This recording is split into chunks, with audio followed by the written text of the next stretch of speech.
మోకాళ్ళ మరియు నడుము నొప్పులకు చిన్న ఇంజెక్షన్ ద్వారా పరిష్కారం. డాక్టర్ ప్రకాష్ గుడిపూడి 18 సంవత్సరాల అనుభవం. సంప్రదించండి elite spine and pain management centre, Manikonda, Hyderabad.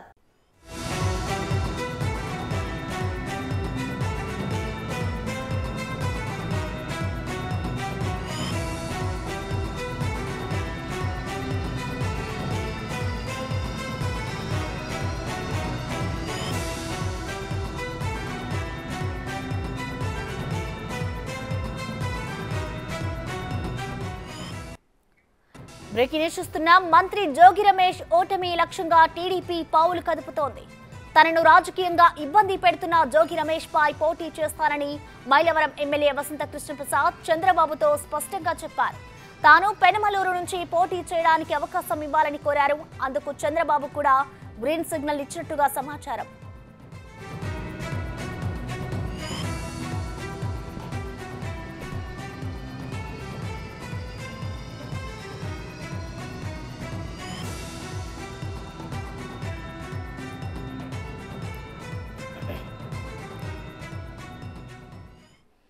ఇక దీనిపై మరిన్ని వివరాలు మా ప్రతినిధి శివ అందిస్తారు. శివ, చెప్పండి, అసలు జోగి రమేష్ ను ఓడించాలని వసంత కృష్ణప్రసాద్ ఎందుకంత పట్టుదలగా ఉన్నారు? అలాగే అసలు ఇద్దరి మధ్య ఎక్కడ తేడా వచ్చింది శివ? ప్రసన్న, మొత్తం మీద చూసుకుంటే కనుక మైలవరం రాజకీయాలకు సంబంధించి కూడా కీలకమైన పరిణామాలు చోటు చేసుకున్నాయి.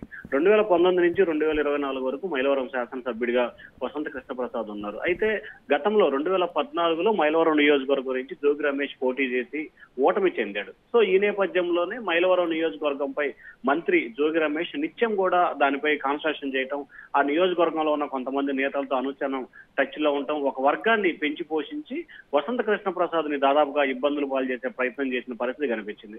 అనేక సందర్భాల్లో కూడా వసంత కృష్ణప్రసాద్ ముఖ్యమంత్రికి, అలాగే జిల్లా ఇన్ఛార్జ్ మంత్రి పెద్దిరెడ్డి రామచంద్రారెడ్డికి అనేక సందర్భాల్లో ఫిర్యాదు చేసినా గానీ ఏమాత్రం కూడా పట్టించుకునే పరిస్థితి ఏర్పడింది. సో ఈ నేపథ్యంలోనే ఆయన అనేక సార్లు అసంతృప్తి, ఆగ్రహం వ్యక్తం చేశారు. పార్టీ వీడుతారని చెప్పి చాలా సందర్భాల్లో కూడా ప్రచారం జరిగింది. అయితే తాజాగా చూసుకుంటే కనుక వసంత కృష్ణప్రసాద్ జోగి రమేష్ ఏదైతే చెప్తున్నాడో దానికి అధిష్టానం ప్రయారిటీ ఇస్తుంది. అలాగే ఏదైతే ఒక భజన చేస్తున్న పరిస్థితి కనిపిస్తా ఉంది. ముఖ్యమంత్రిపై భజన చేసిన వారికి టికెట్లు ఇచ్చే అవకాశాలు కల్పిస్తున్నారు. ఈ నేపథ్యంలో తాను అటువంటి పరిస్థితి చేయలేదని చెప్పి కూడా వసంత కృష్ణప్రసాద్ ప్రభుత్వ తీరుపై కూడా విమర్శల వర్షాన్ని గుప్పించారు.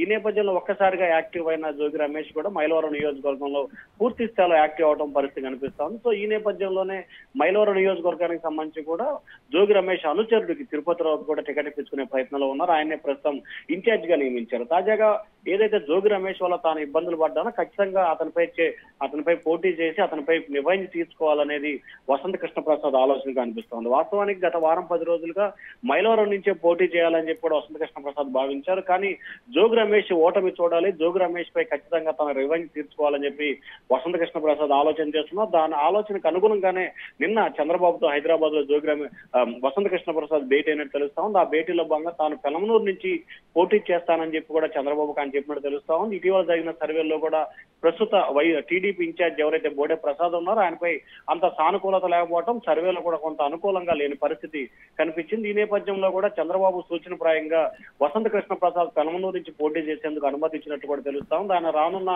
2-3 రోజుల్లోనే పెనమలూరు నియోజకవర్గ బాధ్యత స్వీకరించే అవకాశాలు అయితే కనిపిస్తా ఉన్నాయి. Prasanna. Right Shiva, thank you.